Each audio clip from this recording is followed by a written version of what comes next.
Alrighty.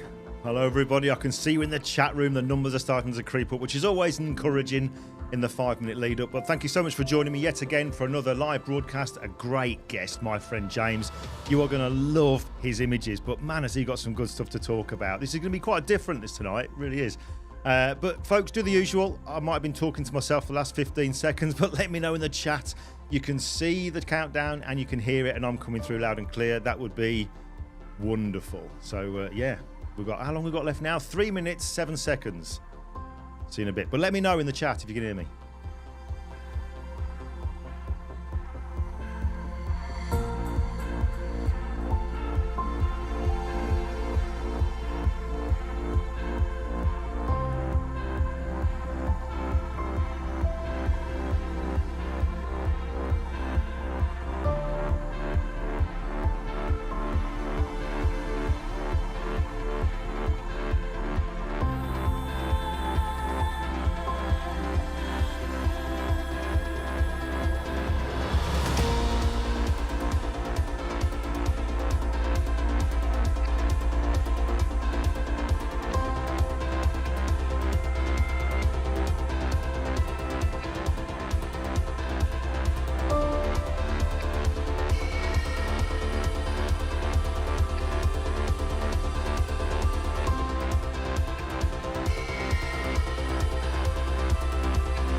Alrighty, I was behind the scenes and I was giving it all that then to that music. How crazy is that? Heard it every week. Right, thanks so much for joining me, folks, yet again for another live broadcast, live guest, which I'm really looking forward to. It's my friend James Hole.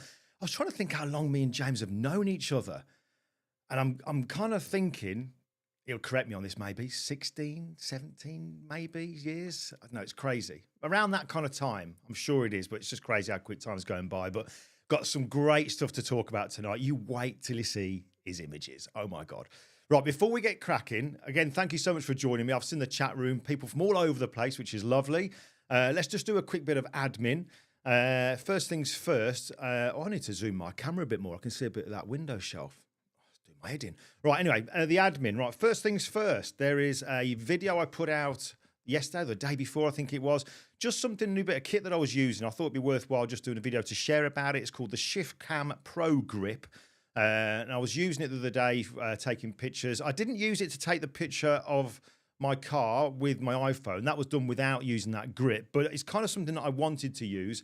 Didn't think I could use it at the time because you can't fit 67mm filters onto it when you're using it. But I am going to do that next time. It just won't have such a good grip on it, but it'll be useful to hold it that way. More will be explained then, but that's the video. Check that out. A couple of other things to let you know about is that there is a brand new show coming to the UK. It's called the Southwest Photography Show. It's in May. I believe it's the 24th of May. Let's just bring this up here. First one ever. It's organised by my friend Mark Baber, who's the events manager at London Camera Exchange. So 24th of May, and that's at the Exeter Corn Exchange. It's only £5 for a ticket. So if you are going to be in the area, I appreciate we've got people from all over the place joining us for this live. But if you are just happening to be in the area, fancy popping over, swphotoshow.co.uk is the URL to go to get your ticket. And I know there's something about if you buy something there or something, you get your £5 back. I don't know. Anyway, so the other thing to let you know about as well was the iPhone Photography Conference is coming up very early next month. And if you want to check out that, there's the link that you can get out more details, find out about the couple of classes that I'm doing. One of them is to do with photographing cars with your iPhone. That's the link that you can have there. More things to tell you about at the very end. That name, Mark Baber, will be reappearing later on. I'll tell you more about that. But I don't want to delay this much more. I want to get James in. But before I do, I want to play his promo, which he hasn't seen. I put that together yesterday or the day before. His images are lovely. And there's actually some that I want to bring up and ask him more details about. So I'm going to play his promo. James sent over some photos. He sent over a couple of videos as well. I've put that all together, and I think it's about a minute and a half. So we'll play James's promo, and then we'll get the main man in. So this is the promo I've put together for James. I can see him on a small screen on the right-hand side here. I hope he likes it. It's his images at the end of the day, so if he doesn't, there's a problem. But, but let's play his promo, and we'll get the main man in.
How cool was that?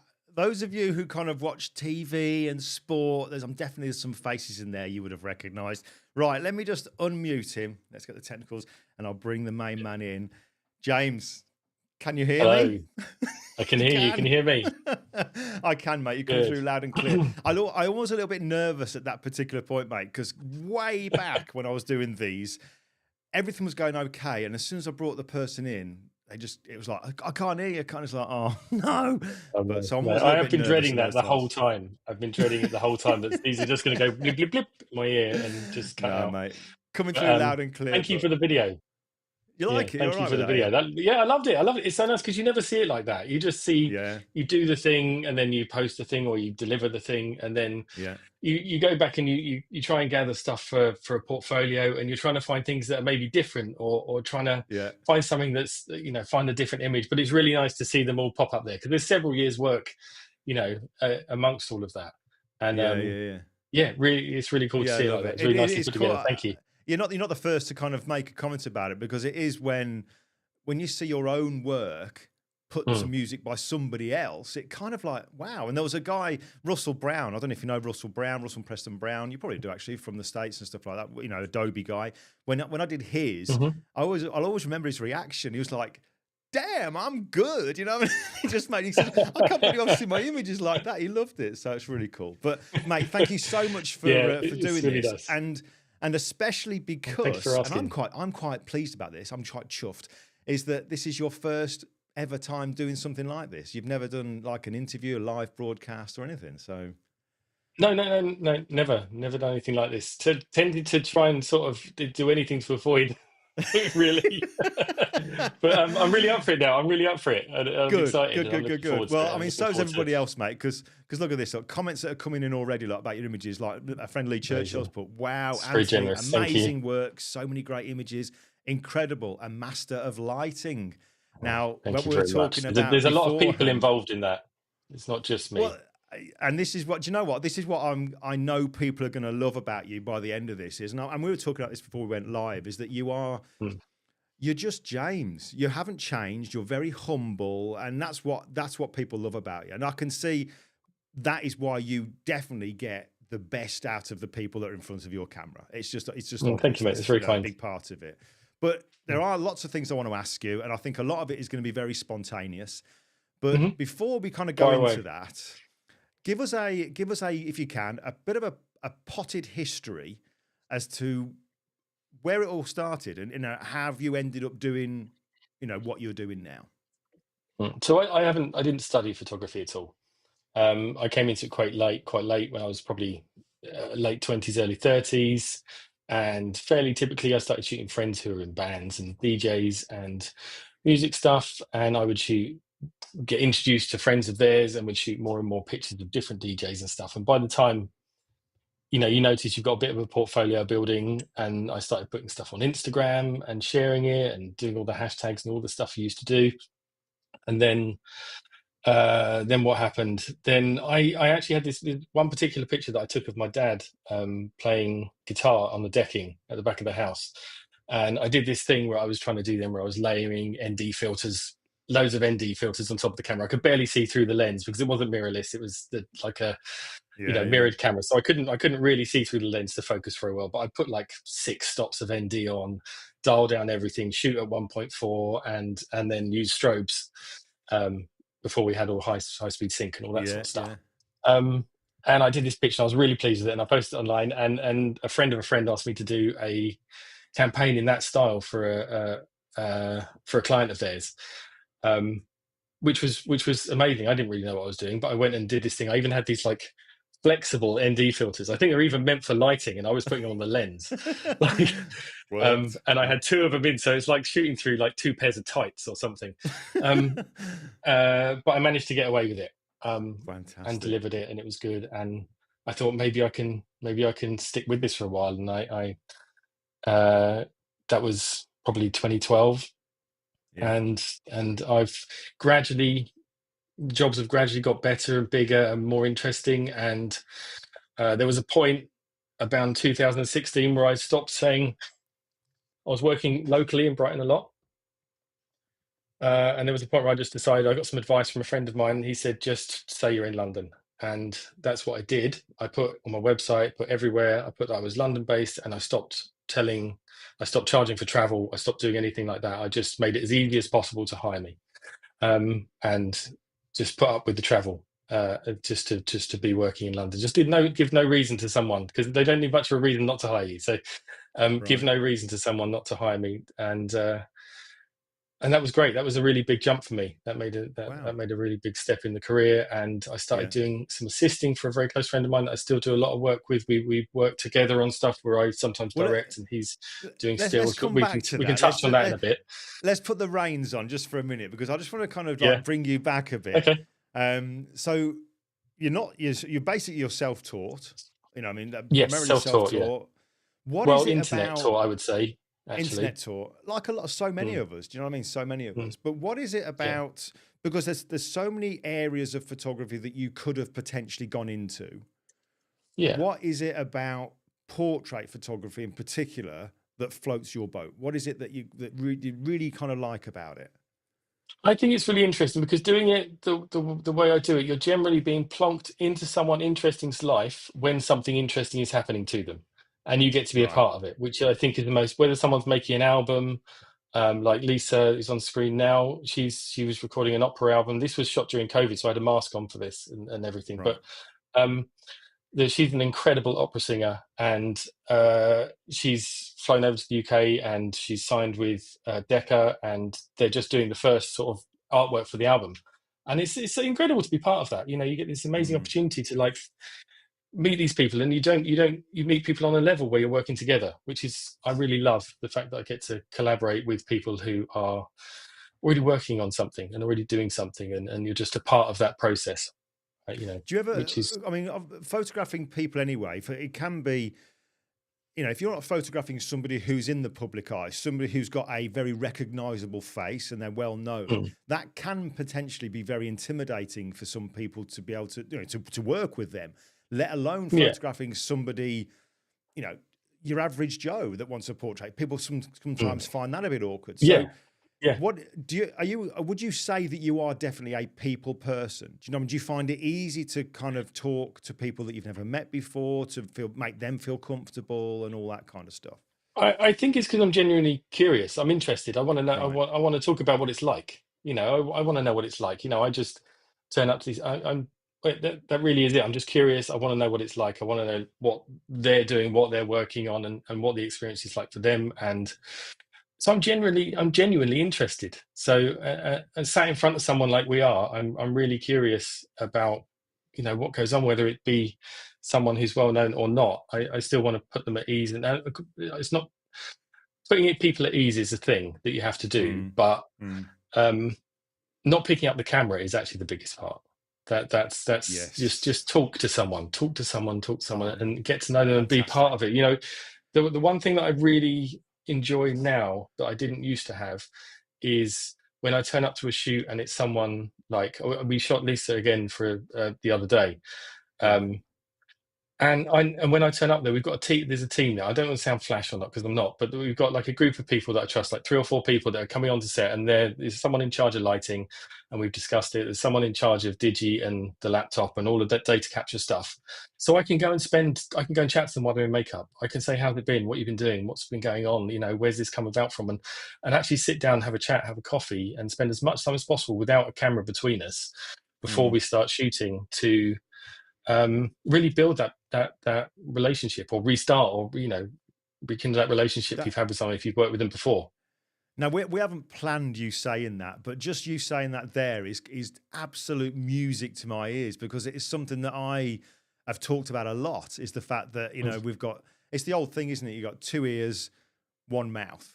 You know, mm. use them in that proportion. Listen, talk. Yeah, And I talk about it when I did my, you know, the folks who are regular listeners and viewers on this now, I've talked to death about this, but my veterans portrait series that I did, the biggest thing yeah, that I learned doing that, which was like literally in the field, in people's houses, was people skills, how important it is to just get to know the person first. And I mean, yeah, I used to leave Kit in the car, and then when we felt comfortable, then we'd do it. So to hear you say yeah. that, and then see the results that you're getting, it just reinforces how important that side of it all is.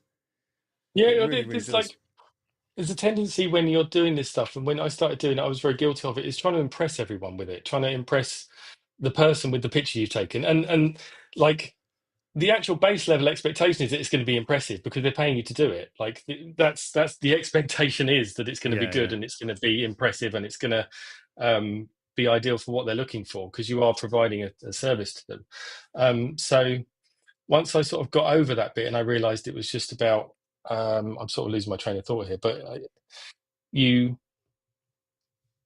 yeah, you can't go down that road trying to impress them with things, Yeah, or I have know all what the you kit mean. there and stuff, because they don't care. They don't. Yeah. No one cares. They just need the picture. And the other thing you've got to realize is, if they're not into photography, and a lot of people aren't, um, or having their picture taken, they might have been dreading this thing for Yeah. a week or two or longer, just that they have to go through it and that they're exposed and they've got all these people around them that don't know, that are behind me, that are looking. That's a big thing we try and control sometimes as well, is blocking off the set, so Mm. only the people that need to be in there are in there. But they might be really dreading this thing, and it's about making it as frictionless and easy as possible for them, Mm. so that come in. We're not expecting loads of you. Bring them along. Another. I'm gonna keep doing this, but because I'm Don't worry. thinking of stuff as I go. But sitting down and telling, so many people will stand someone in front of the camera under the lights without having told them what they're trying to do. You Right. need to get someone in there and explain, show them, say, this is what we're going to do. We're going to do this shot. It's going to be about this sort of width on you, or it's wide, or whatever. You're going to be here, and I want this sort of expression from you, because I think we're going to do whichever with it, and bring them along in the process. A lot of the time, you probably saw in the behind the scenes video, I'm stood next to someone in the set Mm. where they are. They're not coming out necessarily. I'll go in there, stand with them and talk them through what we're trying to achieve.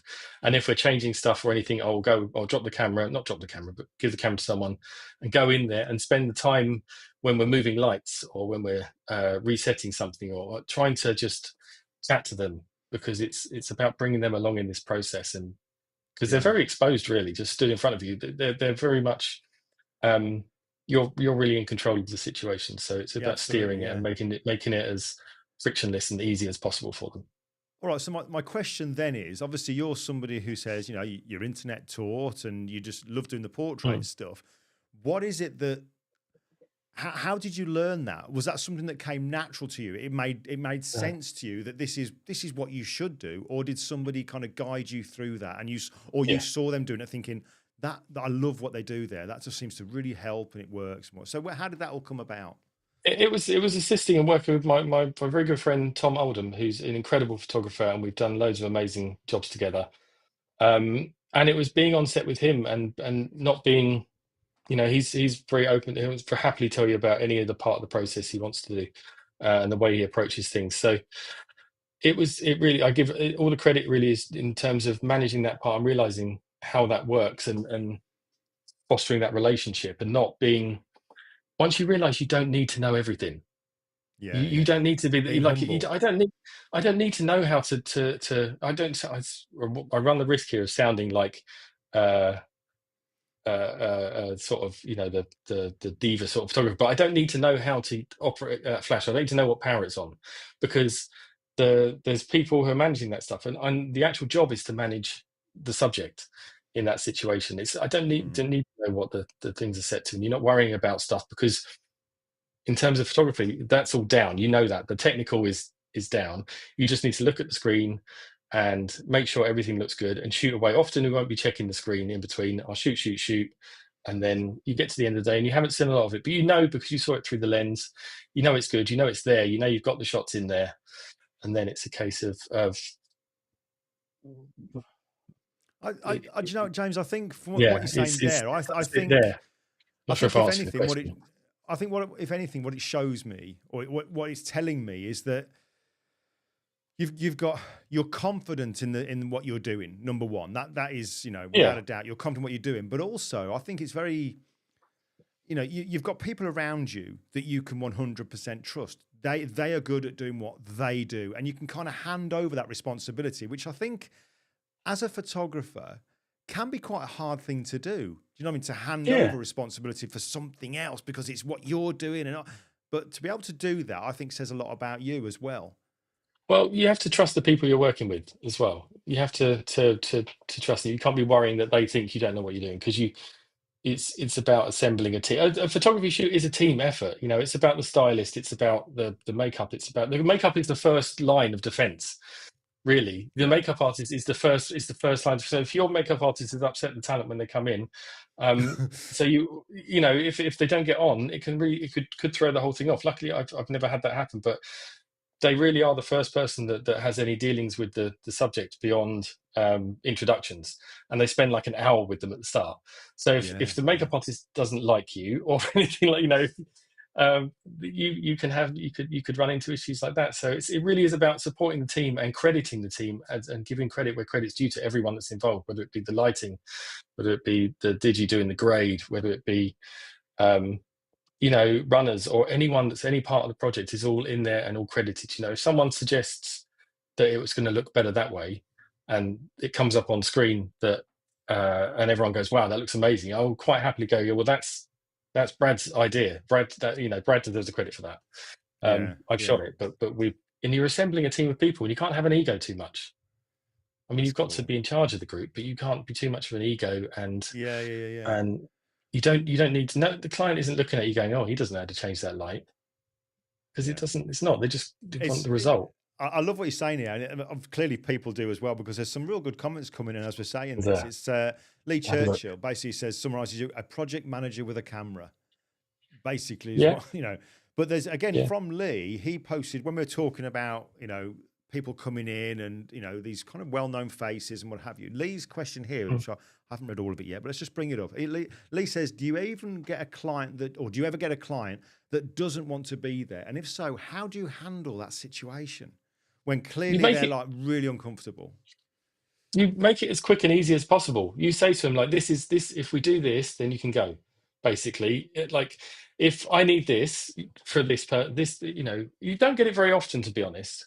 But I had it once with a chef. I turned up to photograph a chef, and he didn't think he was going to be photographed. He thought I was photographing his restaurant, so he wasn't ready for it at all. And so I was like, he was like, no, you just photographed the restaurant. I was like, no, I'm needing to photograph you. And then we had a little bit of back and forth, and I called the magazine. The magazine called him and spoke to him, and ended up coming in and letting me do it. And he didn't want to do it, so what I did was I sat down and showed him a bunch of my pictures, and I knew he was into Italian art and Caravaggio, because he'd done a TV series with someone going around Italy doing it. So I knew he was into that. So I started to show him some pictures of mine that were more sort of lit, more dramatically, but one light stuff that might be in the. I'm not going to say it's in the same vein as that, because it's miles away, but inspired by that. And then I sort of like, okay, let's try and get this done. And if we do a couple of shots, then we can call it a day.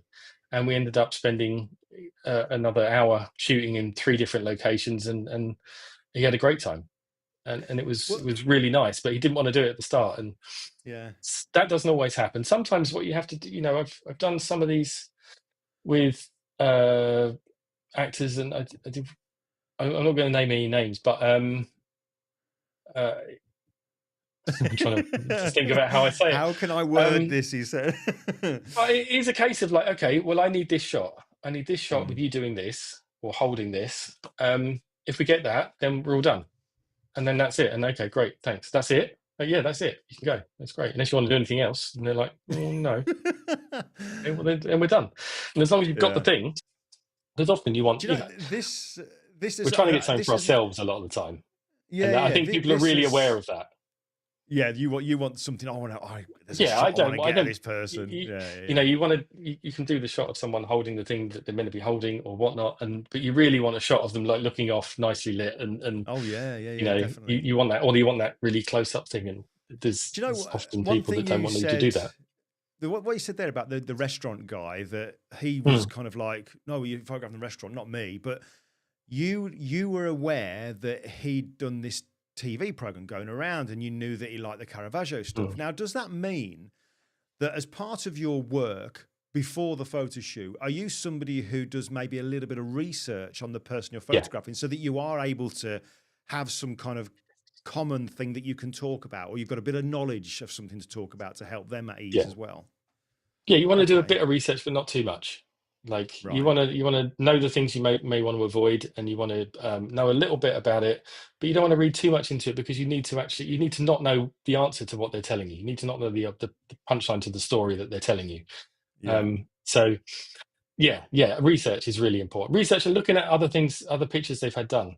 Dropping them into Google Images and researching how they've been shot before, because you don't want to just go and repeat it exactly the same way, or sure. do Yeah, something similar. So I don't always do that. The vast majority of the time, I will research someone and I'll read a few newspaper stories from places that feel vaguely trustworthy, which isn't very many. But I definitely research people. I want to cool. I know thought about that's them, know interesting. about what they've Yeah, done and what's interesting and what's going on. Because the other thing you want to, this is actually really interesting, is if you've got to find that thing that puts you on a level. yeah, So whether that be like uh, you know, you've been really busy traveling lots. I know you've got young children. How do you balance that? Because then I can say, yeah. like, I travel around a lot and do stuff. So I need to, how do you give any tips for balancing life like that? And I think that's ripped off of Platon, quite possibly. But I've heard that, I've heard That's a good several one. people talk I like about that. that. Yeah, And it's about finding something in common. And like that's what Caravaggio was, because I knew about it and he knew about it. So we were able to find that one common ground, and I was able to reference a couple of paintings, and all of a sudden we had a shared interest, and then you can work from that. And you've got to find that thing that gives you the shared interest. And I don't always have it. Sometimes you just turn up and you have to do a job, or someone can be really up for it. yeah. Do you know what? I mean, we're half an hour in, and I'm Are we absolutely really? loving. Yeah. I told you it goes quick. I am Wow. loving the fact that here we are talking about beautiful images, which I'm bringing up, Mm. and how to get them and stuff like that. And not once have you talked about technicalities. Not once.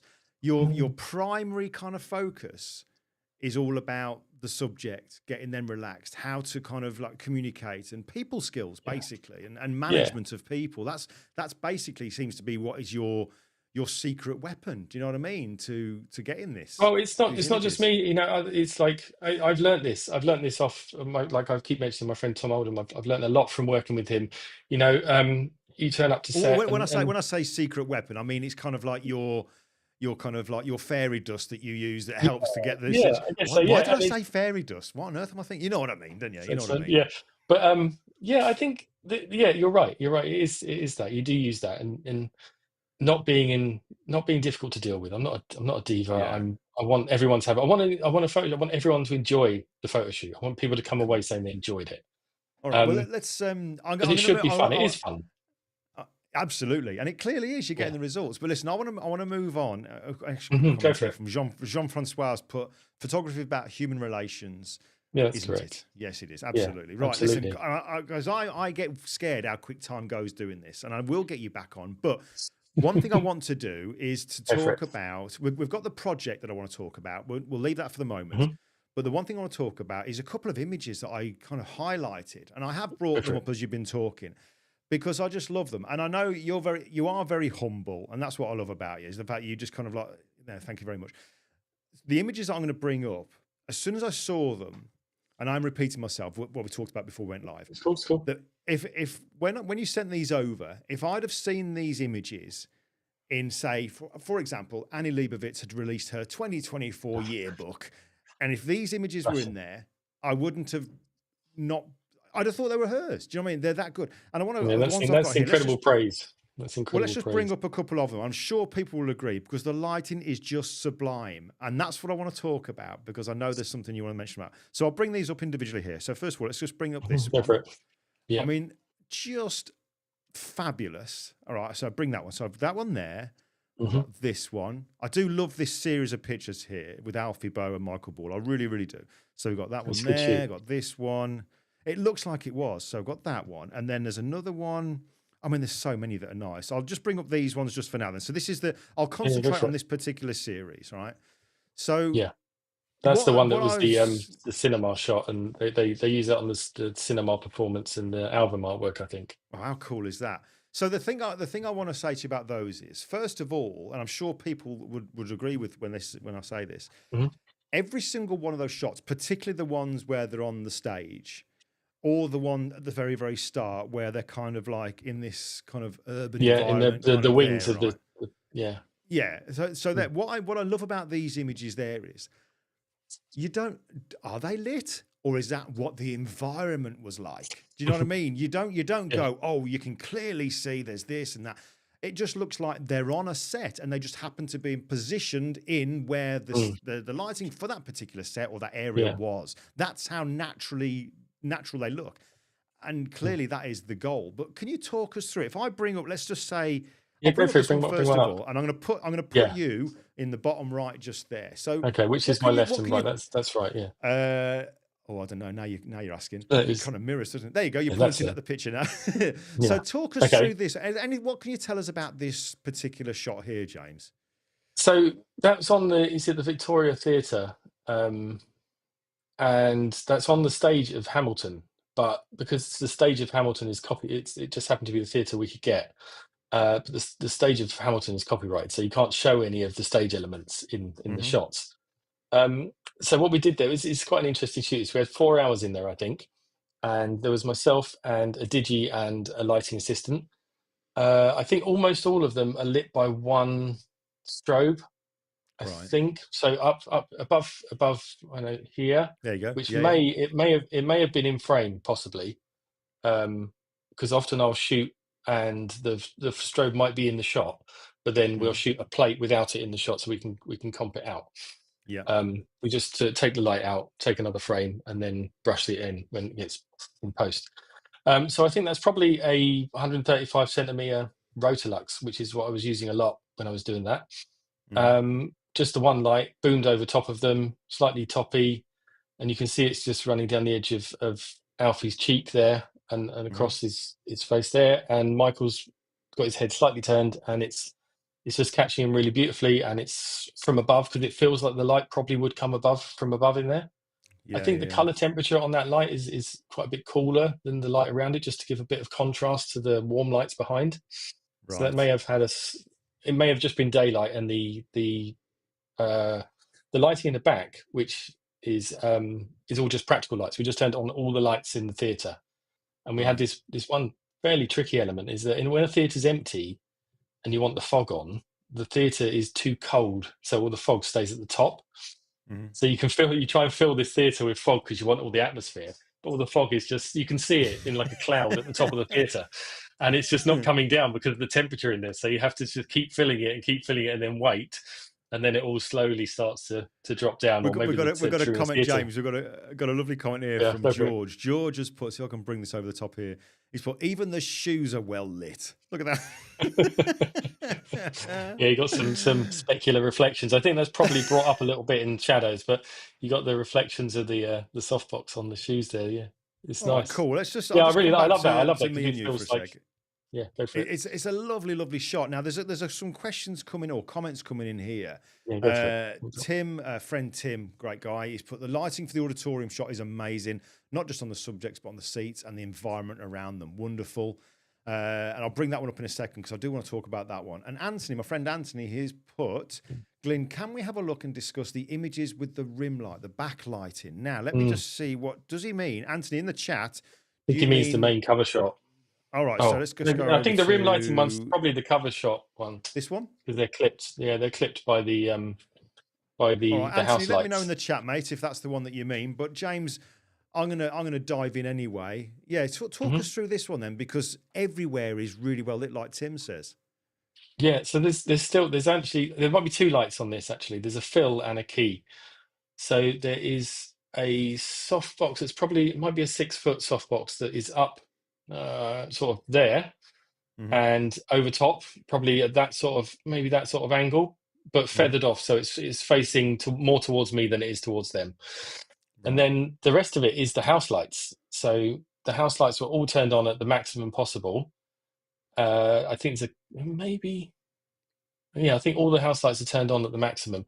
And this shot is done I did it on a Fuji GFX on like 45mm lens on a GFX, I think. Wow, nice. And it was shot at 3.5, which is why they're stood dead next to each other, because it was the plane of focus was so shallow that if they veered at all, I had to really bring them along and explain that and say, look, you guys need to stay in these exact positions, because I was shooting at a 30th of a second, I think, Wow. to get enough ambient, like probably like, I don't know, 400 ISO maybe. It was Yeah. quite dark in there. Maybe 400, 200 or 400 ISO, a 30th of a second, which is as much as I was sort of comfortable with. I had the Digi Claudio was leaning over the shoulder going, you're at 30th, and the hands blurred. So and I was just like, I don't know why I haven't got any options. So Yeah. what else am I Wow. going to do? But So something yeah, like it was that, at 30th of a James. second, and just to get the ambient to build up as much as possible.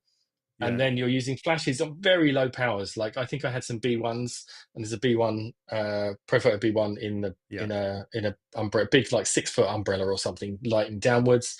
And then there's another one, a similar size, that's behind me, that I think is probably its lowest power, just to do something so that you see the fabric of the suit a little bit, and you see sort of what's going on there. Yeah, sure. I mean, some great comments. I mean, Anthony's he said that's the one, that's the picture. But it's got amazing work, beautiful lighting, great location, looks amazing. George is back, and George has put, James, do you use this is technicals here. Do you use a light meter, or just know how to light it? I mean, is that part of your team doing all that, or what? Yeah, I mean, we do use light meters. I use a light meter, but I don't use it religiously. I use it sometimes because it's convenient to just know what you're doing, what your starting point, and know what each light is doing. But also the main thing about that, actually, if I was to talk about how we got to that point, because I'm telling you what's in there, but it's actually more interesting probably to know how we arrived at that.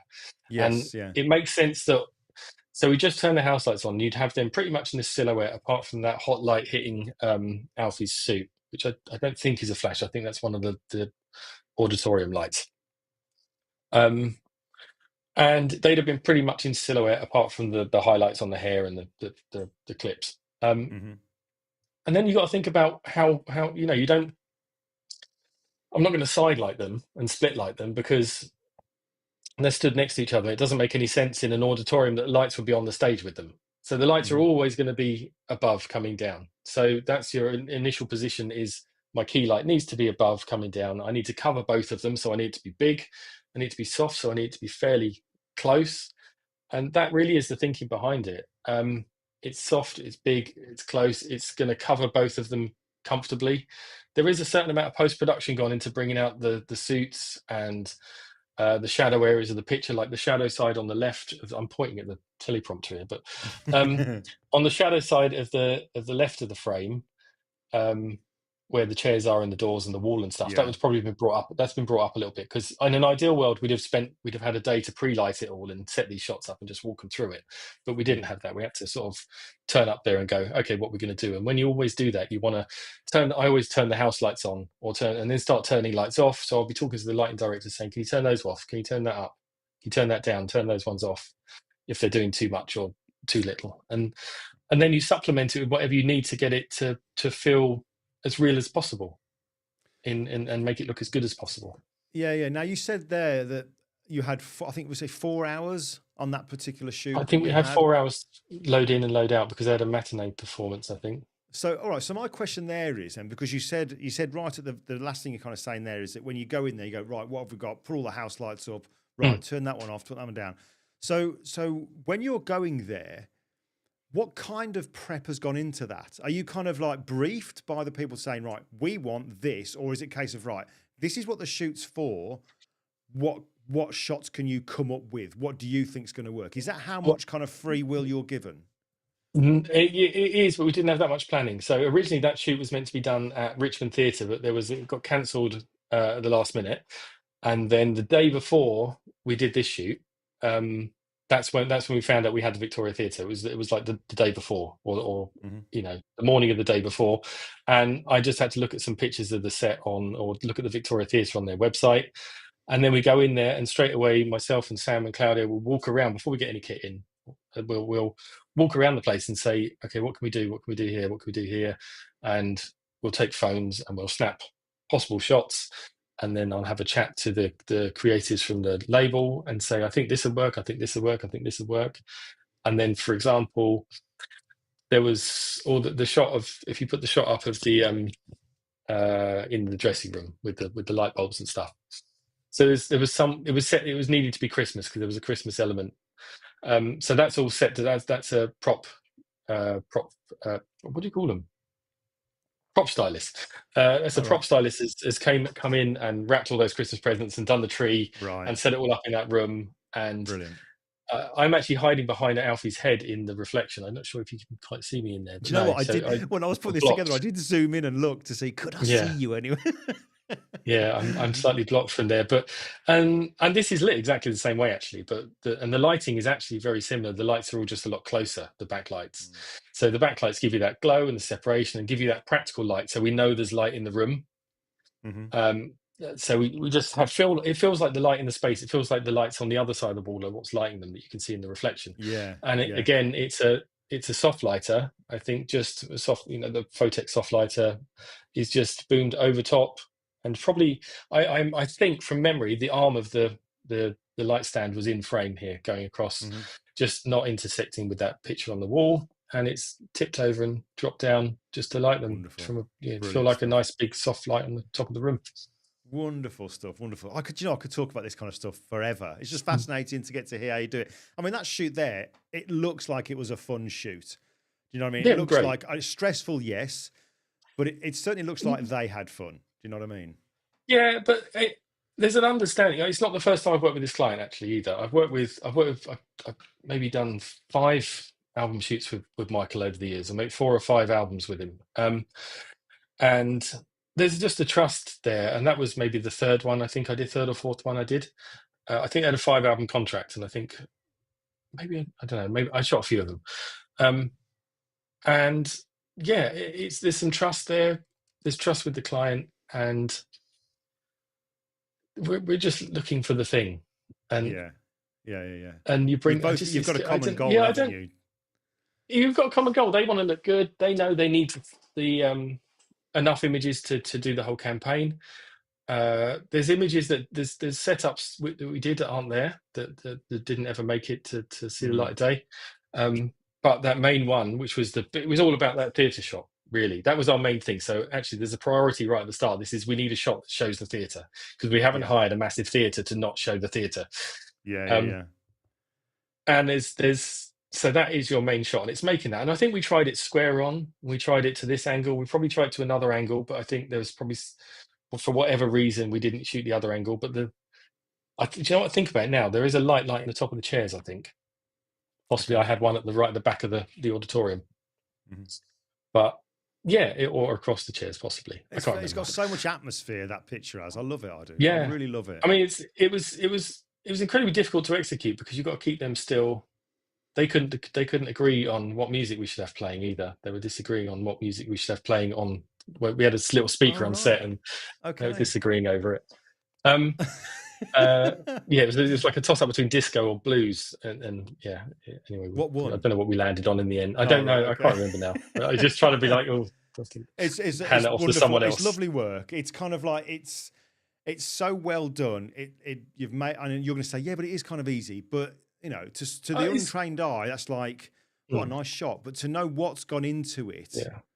Do you know There's what I mean? planning with lighting and stuff before. There's a lot of that sort of stuff. It's making sure you've got everything there as well. Yeah. And I've got when I walk around with Sam or Brad or whoever was working with me on lights, I'll go, what do you reckon we could do here?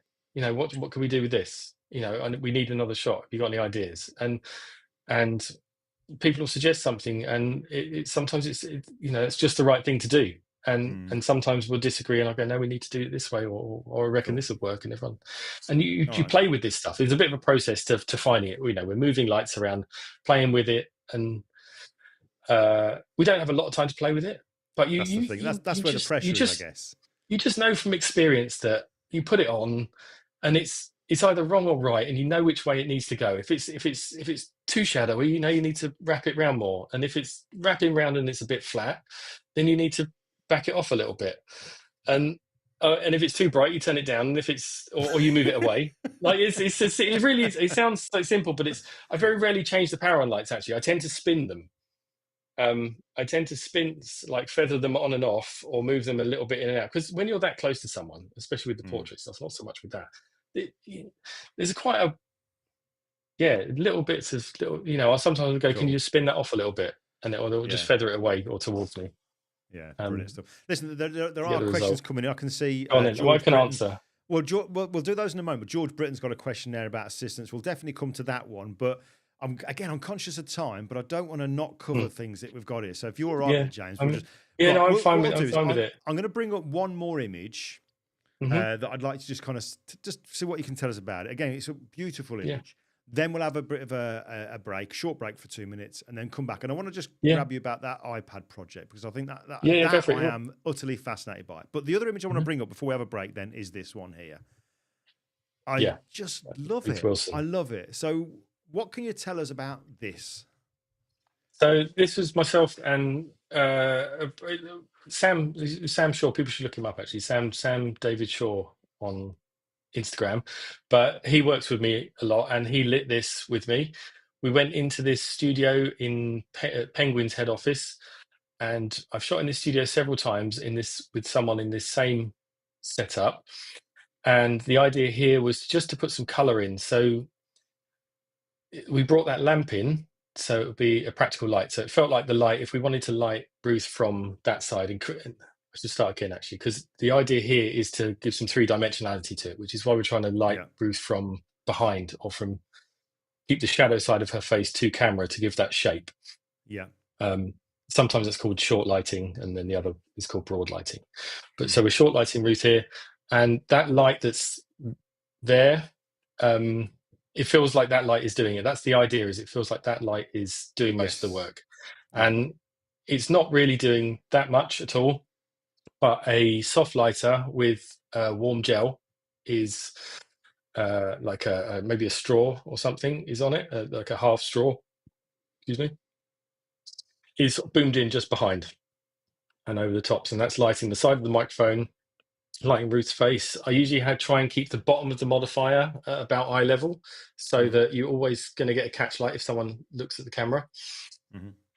And then for the cooler light, I think it's outside. There's like glass. There's a window on the side. No, it's this side. There's a window here, and a door. I've got my back pushed up against the door, and then the window there, and it's sort of the part of the recording studio where the guy who's directing the audiobook is sat adjusting levels and recording and talking to and fro with the person who's reading.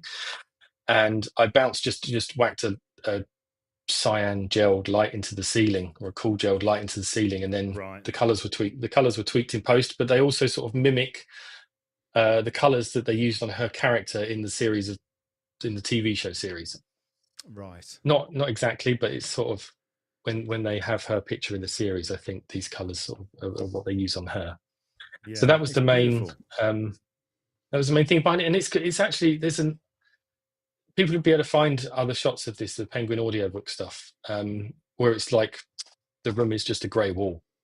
And you've got to try and do something to make it more interesting, because if you shoot the same picture again with just a different person in it, well, you can do that, but it's all about trying to create something with it. And it's interesting that you picked that out, because I still see the sort of the grey room, and we did something that got something better, but it's really nice. And I think there's a pro mist. There's like a 1/8 pro mist, black pro mist on the lens as well, to help with that blooming of the of the practical light. Lovely. Really love that shot, mate. Really, really do. All right. Well, listen. Oh, good. Again, I'm glad. Time's racing. We'll have let's have a very quick break. Give you time to sort of have a slurp, and then when we come back, I want to ask you about this iPad project that you did during COVID, because again, like I say, that's just fascinating me. So what I'll do is I will mute your microphone. I'll play this ad, and then we'll be back in. So I'll catch you in a mo. See you in a minute. Wow, it's lovely, isn't it? Lovely, lovely. So I told you, images that are just like, wow. And just really great to hear that kind of thought process going on with all the lighting. But let me just quickly play this advert. And then we'll get James back to talk about this iPad project. I've not quizzed him about it, but it's fascinating. All right, so let's just play that now, play the video now, and then I'll be back with James.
That always catches me out right at the end there. I think it's going to go on longer than what it is, but it didn't. Right, let me just unmute James, bring him back in. Right, James, you should be able to still hear me, hopefully.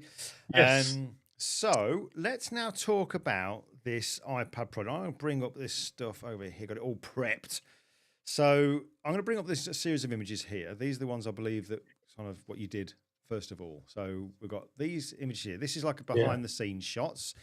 I'm going to go through quickly on these, and I'm going to very quickly show some examples of this stuff here, so you can explain then what we've got. Right, so that's a quick look at it, and I'll bring them up again in a moment. But what was this iPad project? Why was it done? What was the thought process and all that? Okay, so hopefully people aren't too sick of COVID projects, but it basically started at the beginning of March when all the work got cancelled because of COVID. It was like basically all the shoots got cancelled in one day for everyone or anyone else who was doing anything else work-wise. And I was chatting to a few people, and we were trying to come up with something to do project-wise. And I did a few variations, and FaceTime was a way people were communicating. And I did a few tests where I tried just making portraits that were I tried sort of getting people to set up lights. And I did a few experiments with some friends of just trying to make a portrait using their FaceTime camera on a FaceTime call. And then they're all quite close and it's quite hard to deal with. It wasn't really working. And then I spoke to some friends, and I started to try and build a frame and shoot the frame within a frame, because originally I started just on the camera and trying to screen grab. And then I thought, well, this is actually, let's show, because the actual quality is pretty crap when you try and screen grab. So I trying to show the way people were communicating. I keep doing this with my hands, and that's effectively what it was, is people were communicating through video on phones and on iPads and stuff.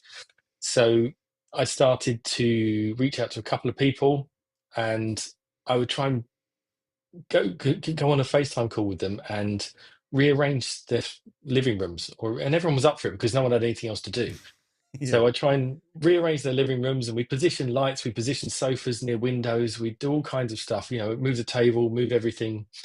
And some of them are much simpler, like it was in Brazil with Luca. And he just put the phone on the floor. And it was great. It made a shot. We experiment with lots of different things till we get something that's working, and hopefully not too much of it is blowing out or completely dark. And so I started making these and then asking them to send me a text message that had a bit of information I could put up, just like a little quote from them about what it was like for them. And I then had the idea to screen grab the quote, screen grab the text message they sent it to me in. So the whole thing stayed within the ecosystem. I'd be lying if I didn't have the fact that it was all Apple in mind. Yeah. When I was doing it, the keeping it within that sort of ecosystem. And that's what happened. I'd start shooting them, and I'd put a couple on Instagram, and they would get shared about, and people go, "Oh, that's great. That's it's cool. I'd love to do one." And then I'd start getting recommendations, and I would set up a day and do 5, 6, 7, 8 in a day. And they were just really fun. I'd go and lock myself away in the room, set up the whole thing. Well, I'll bring up the room. Shall I bring up the room here? Bring up the room if you like. It's very simple. There's one light on it, which is lighting the background, and the camera's just. I've got a laptop next to me, and I'm in every shot as well, which is, there you go. It's just a white piece of card in a bedroom, iPad in front of it, and a clamp, and then I tried to vary it slightly so people didn't, because I think people thought initially that I was just screen grabbing and then putting it onto a stock shot of an iPad. And I wasn't. I was actually photographing the iPad with me in it and everything on it in situ. So some of them have the charging cable in, some of them is slightly different.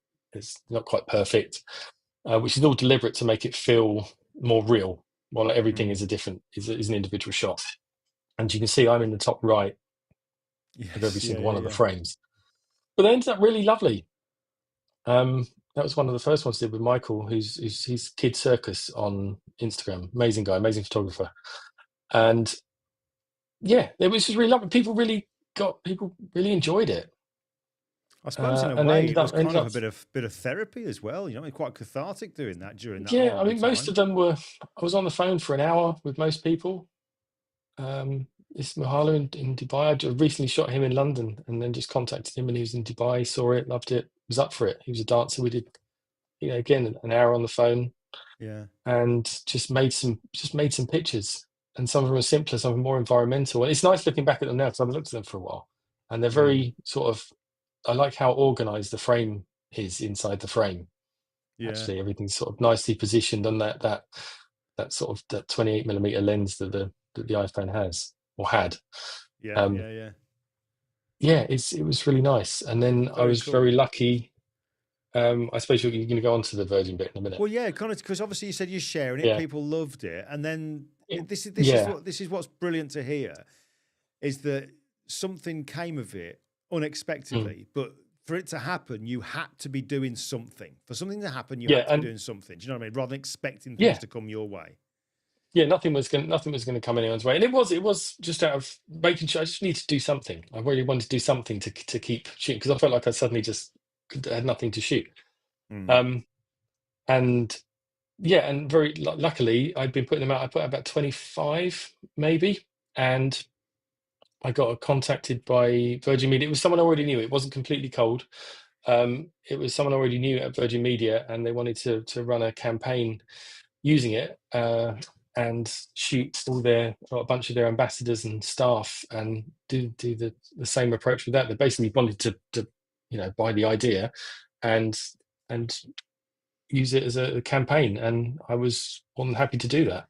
Yeah, I bet. So let me just, And let it, me just bring up a couple of those here then. So we've got these here. Now, these ones here, obviously, they're different in the fact that your original ones were in black and white. These were in color. What was the thought process with that? Was it something that you had to kind of relinquish, or? yeah, a little bit. I personally I love them in black and white, but that was going to be a hard sell for an advert, I think. Yeah, yeah, Um, so yeah, these had to be in color, and it is difficult working with the color of a photograph of an iPad screen as Daley Thompson. yeah. Um, Wonderful. yeah, and so yeah, this was really nice. And there's Mo Farah, Laura Whitmore, and I forget terrible. I forget the footballer's name on the right. But he played for Southampton at that point. Hmm. Um, but yeah, and it was lovely and getting connected. It got more complicated doing all of these because they don't. I wasn't just given phone numbers like I would do if I was, contacting someone. So you have to have Mm. someone else arrange the call, and there's other people on the call. So it's different. It's a different process. It's much more. Mm. Um, it's just different, but the Yeah, same sort of result. And then there was a writer on the call with me who was essentially getting the quote and writing up the quote. So they didn't go the same route as I did with that. But it was really lovely and it was amazing, and it came at just the right time when everything else had stopped. So yeah. I was very lucky, but it did come from just trying something and putting it out there, which is that's the main takeaway really, is that just try this thing, try something and put it out there, Yeah. and And I guess you only need I one guess person to like it. there's a question which I know the answer to, but I always find it's interesting when asking people this because I know how I feel about it. When it comes to development and keeping yourself active and progressing and stuff like that, personal projects. Hmm. What's your thoughts? Yeah, absolutely. They're the most important. Every step up in my career has come from something I did in that respect. Every sort of feel like every jump I've made has come off the back of personal project, like the TSO campaign that was um, in the video you ran at the start, which I did last year. Mm-hmm. That came because they landed. I got recommended for it, but it was the work with the tailor and the stuff that was, which is the black and whites that you showed at the end and the video of him laughing. Yeah, I love That that. they saw that work straight away and they thought, okay, this guy's right for this. And the campaign doesn't actually look a lot like that, like in any way, but they just they like the work and they like the engagement and everything, Yeah, and that's what really got me that, which was me ringing up, the direct messaging the tailor who I already knew before, and just going, look, I really want to do this, like some black and whites, a little bit Bailey, and do something fun And he's a character who's got his big glasses, so you can Yeah, play with yeah, that yeah. stuff. And he's a big personality too. And I just contacted him and then just carted all this stuff up a load of stairs, put a background up upstairs in the room where he does all the suit adjustments and stuff like that. And we just played for like an hour, and I packed everything up and left and sent him some pictures. Brilliant. But then they're all over. He's on the website, and that didn't take very long. Whereas some personal projects take, a lot longer. Yeah, But love it. it's been the catalyst for every step. Good to hear. Sort And of it's a step common change. thing as well. It's a common thing to hear, that is. So it's nice that you could reinforce it. Well, listen, time is kind of raced by, but I do need to come to I'll have a quick look at some questions. And then those two questions that I gave you the heads up about. And then oh yeah. But I'm okay, so we can answer some questions if people. All right, cool. Let's just bring up my graphic. I don't know why, but I just like to do that. Let's just press that. There we go. Just do it for the sake of it. Right, let's click on my favourites. There'll be some in here which I didn't get. I'll bring up like a mixture of comments and questions. So Anthony, my friend Anthony's put here, the rapport you create is definitely reflected in the images you produce. Yeah, love it. Thank you, Anthony. Chris Bolton has put both rocking the beard, glasses and minimalist hair. Look tonight, guys. Completely a fashion choice. It's not out of necessity. I'm sure James will agree. It's purely a fashion choice. Anthony's actually got a question here. I don't think we brought this one up before. He says, did you build up to that team you could trust, or was it that way from the get-go? Oh, right. No, we're talking about the people that you work with. No, it's all through working with different people and trying to create those relationships with people and keep working with them when they're really good and you gel with someone. Because it's more, I'd rather work with someone I like than someone who knows how to do everything. And that's not to say that the people I do work with don't know how to do everything, because they really do. And they're incredible people that work at the very top of the industry.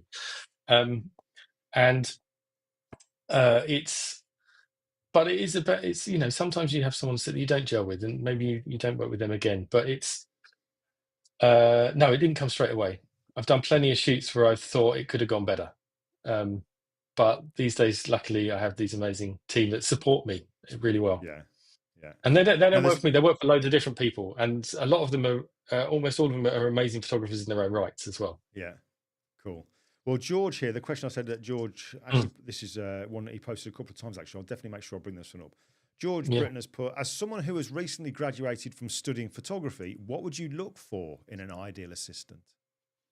Enthusiasm, and someone who knows, or if you're gonna try and assist, you need to know the industry standard stuff, like Capture One, for instance, is used generally industry wide, commercially, and know all the camera systems, know all that stuff, and be someone. You don't contact someone saying you love what they do. Can you come and be on set with them?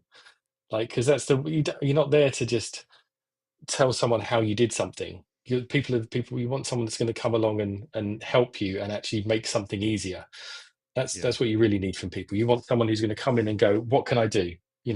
And be looking to solve a problem. If someone emails and said, like, I've not got loads of experience, but I know Capture One back to front. What lights to use? That's if you're asking to assist someone, ask them what lights and what equipment they use, so you can learn it, and then someone knows you're really keen and you want to do it. That's a really good thing to do.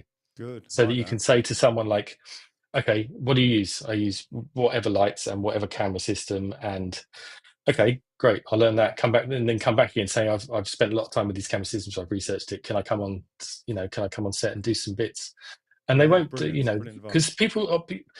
you need to. If you're going to use someone for the first time, you don't want to use them on something that's high pressure or stressful or a high profile. So you need to. It's not always. You can't take someone new on every shoot. Sometimes you just need to be able to. But in between smaller shoots, you can. Yeah, definitely. So, all right, okay. But be a problem solver for someone, and they'll be up for it. Sure. Okay.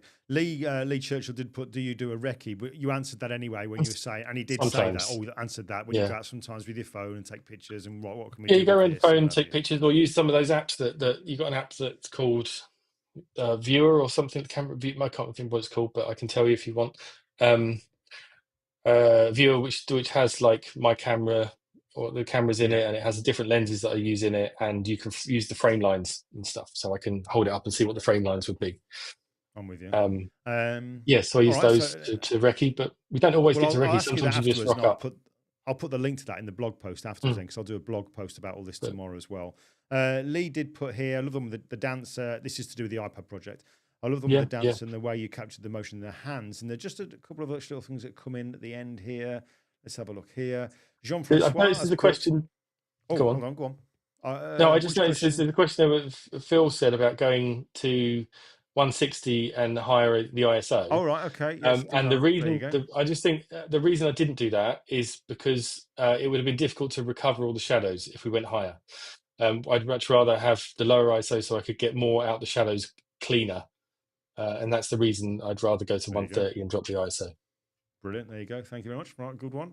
Okay, Jean-Francois, then he put, I love artists, shaking the cage and trying something new, refreshing to do with your project. Vincent, it's nice to see and hear different photographers for different work. And George has put, thanks very much. You're very welcome, Brilliant. George. Cool. Right, so those questions I had for you then, which I kind of remind ask most people now. Okay. The first one then, what would you say in your career so far as a photographer, what has been the most valuable, important, insightful, whatever, advice or tip, or whatever that you've been given? Okay. There's two really. Can I split it, because there's sort of one before the shoot and one on the shoot. Whatever you want to do. So the biggest tip for before the shoot is have a plan, but be prepared to throw it away, right? Because it's really important to have a plan, but then just be prepared to react to the situation and do something completely different because it's better. Like if something offers itself to and it's better than your plan, go for it. And in terms of being on set, it is, don't pick up the camera until you absolutely have to. Like leave it on the floor, just have it on your lap or on the floor next to you. You know, if you're sitting on the box talking to someone, or sitting on a chair and they're in front of you talking to them, have the camera on your lap or rest it on the floor or put it on the table next to you. But don't sort of talk to them like that. Don't have the camera here and start talking to them over it. Just leave to the last minute and they go, oh wait, hold on, just hold that and just this way, and give it that sort of approach. Because you make it like it's not a thing. Otherwise, we're going to start. Are the sound effects important as well? Do you need to do those? I do. I turn all the sounds off on the camera. Do my own camera sounds, own sound effects. Sometimes it's a clunk. Sometimes it's just a click. All right. Okay. So the other one then. Oh, go on. You got something else. What was that? Well, with that whole plan thing, I'm going to go off on a little bit of a tangent here, but I just thought of it. And I used to find years ago that I would approach a shoot already knowing what I was going to do, because I thought I had a lighting style or whichever. And I think I touched on it earlier when I was saying about there's not really any lighting setups, because you turn up and you have to, the lighting setup comes from what you're based, where you are and what you're doing. It doesn't come from like, oh, I need a 3-point light setup or whatever it might be. And I lost my train of thought. Oh yeah, I used to have this thing where I'd like have to dial down the ambient 2 stops, and then I would light someone from, with a softbox from here. And I realized I was just going around stamping. Like I'm taking this like rubber stamp and just, this is a portrait, this is a James Holt portrait or whatever. And you'd realize that doesn't fit in every situation. You can't do that because it just doesn't, like you go and do it somewhere that's like an office and it just looks rubbish because you want it to be like flooded with light. Or so you want it to look like, you don't want it to look like it's shut. And I remember doing it once and it was in sort of an officey space, and it just looked like the office is closed. And I was like, why am I doing? I'm just stamping someone with a look, and it doesn't apply to everything and everyone. So you have to not get caught up in just stamping people with a look. Love that advice. In fact, your friend of mine here, he also agrees that it's great advice. Ron. Oh, Ron. Hello, mate. Oh, bless him. Now, actually, it's good timing. Actually, now Ron's there.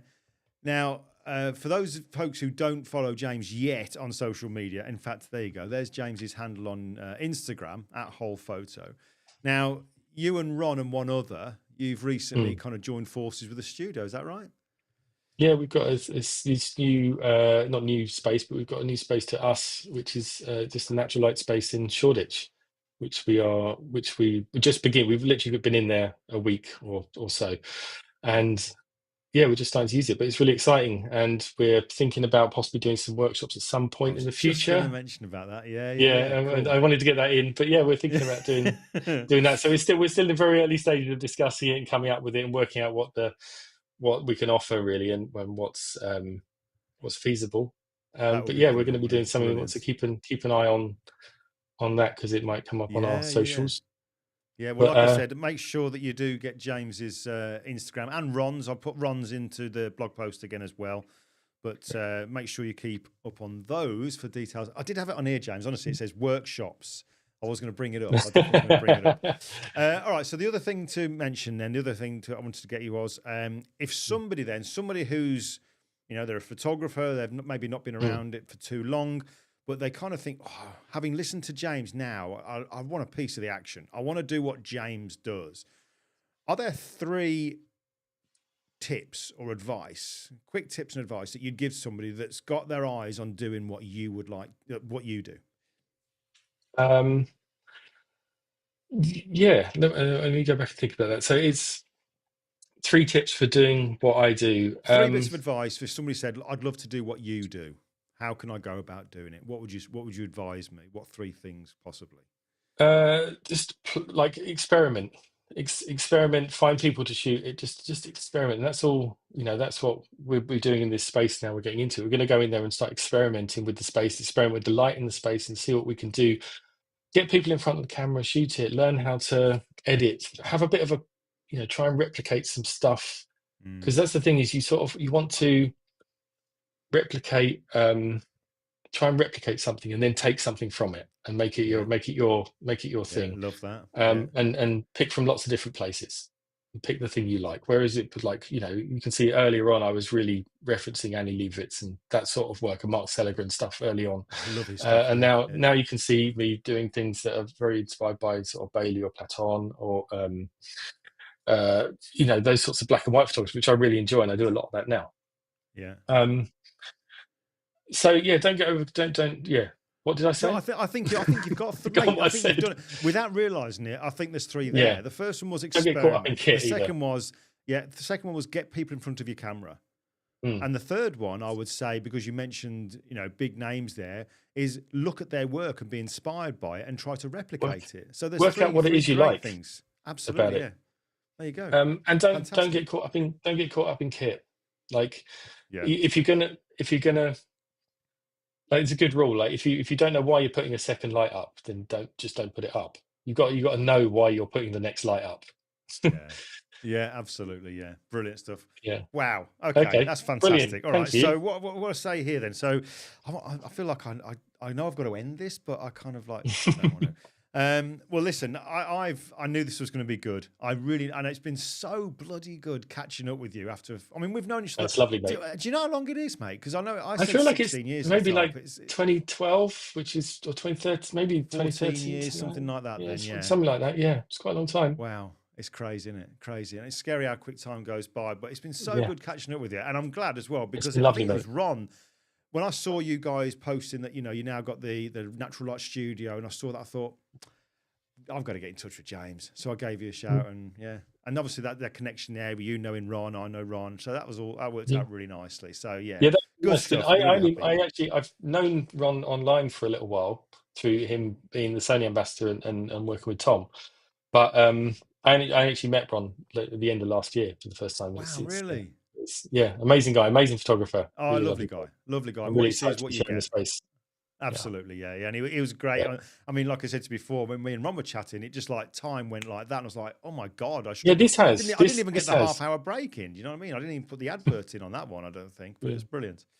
No, I've really enjoyed it, mate. It's been great. Thank you. I've loved it. Don't disappear. When I wrap this all up, you'll see a few things happening. The screen will go dark for a while, but you're going to be in. I'm going to do it. The virtual green room. You're going to be in the virtual green room, all right? So don't disappear. I don't know why I do that. I hate seeing people do that, and I do it every blooming week. So I'll see you in the virtual. I'm going to play your promo thing again in a short while. Amazing. But, mate, I look forward to watching it. I will do a blog post. There'll be all the description stuff in the video tomorrow. But absolutely brilliant. People have loved it. If I look at the chat, people have loved it. I mean, there's all this stuff here. Thank you, George Smith. Thank you, James. Really inspiring, incredible work. Well, thank you. Glyn, another amazing live show. Thank you for that. Vincent, love your live shows, Glyn. I had to put that up. Ron, big love, gents. Yeah, Thank lovely, you, mate. jubbly. Thank you. Back at you, Ron. Back at you, mate. Michael Buckman, excellent session. Flew by. Anthony, thank you, gents. Amazing session. It goes on and on and on. Brilliant. Lee Church, Thank you, everyone, superb for live. listening to People me. love it. I knew they would. I knew they'd love it. So, mate, I'll see you in the chat very shortly. But from me and from everybody in the chat room, thank you so much. It's been brilliant. Thank you, everyone. Cheers. Thanks, mate. Cool. All right. Wow, how good was that? That was, I mean, clearly James he'd go on and on, wouldn't he? That was fantastic. I love that. So much to share. Very open about it. Absolutely loved it. So yeah, make sure that you check out the blog post tomorrow. I'll put all the links in. I'll get the name of that app as well that James mentioned there, where you can put your camera in to frame things up and what have you. I'll get hold of that, put all the links in. And yeah, keep an eye on their socials. Definitely, like I said, make sure you follow both James and Ron and what have you on the socials, on the Instagram, because by the sounds of it, those workshops that they're considering doing, I think, judging by tonight, they're going to be invaluable. So when I know about those, I'll be able to share them all out as well. So that'd be really cool. I might even take a trip to London. I think it'd be worth it. Right. Okay. So let's just quickly wrap up on the admin stuff then. So just as a reminder, there was the video. Check out that video there. If you do like to occasionally do a bit of stuff with your iPhone, check that out. The Southwest Photography Show, or Southwest Photo Show rather, coming in May the 24th in Exeter. There's the URL to get your little registration ticket. And I know it's going to be slightly different on this. When Mark Baber's organising this, it is definitely going to be a little bit different. The talks aren't going to be the regular kind of talks that you kind of see at shows. He wants to kind of do something different. And I know that I'm doing a talk, and I think mine is called Friend or Foe, AI and Today's Photographer. That's what my talk will be about. So, and there's 4 or 5 other people as well. There's lots of stuff going on. The iPhone Photography Conference, that's just there. That's coming up early part of next month. 2-day conference, and there's the link there so you can get more information about it. What else? Oh, yeah. Now, mention Mark Baber. Mark is a very, very good friend of mine. Known Mark for a while. Lovely, lovely fella. Been in the industry for a long time, and he's like the go-to guy. And in fact, during COVID, when he was working with Sony, he kind of set the standard when it came to doing live broadcasts. He really did. He set the standard that other organizations and other companies were kind of like, we've got to do what he's doing. Great guy, lots of knowledge. And we're looking at having Mark on as a regular kind of guest, maybe once a quarter, something like that. So every sort of 3 months. He'll certainly be on after the photography show coming up, but he's going to be on next week, and we're going to call him, I think we've got to think of a name for him, the Photography Insider, something like that. What do you reckon to that little thumbnail there for YouTube, which I created using ChatGPT? Just to put a little thing in saying, a few little words, and it came up with that. I was rather impressed with that.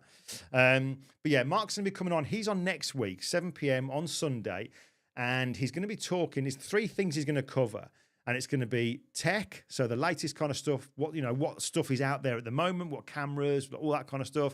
So he'll be talking about tech, latest news within the industry, and he'll be covering events. What events are there that people should be aware of, go to, and what have you. So keep an eye out for that. I'm looking forward to having a chat with him anyway. He's got lots to share. Top fella. And for those of you who've been to shows certainly across the UK and within sort of Europe and whatever, you'll have definitely seen Mark around. Lovely guy. But I'm going to wrap this up now. I'm going to play James's promo again because I just love it.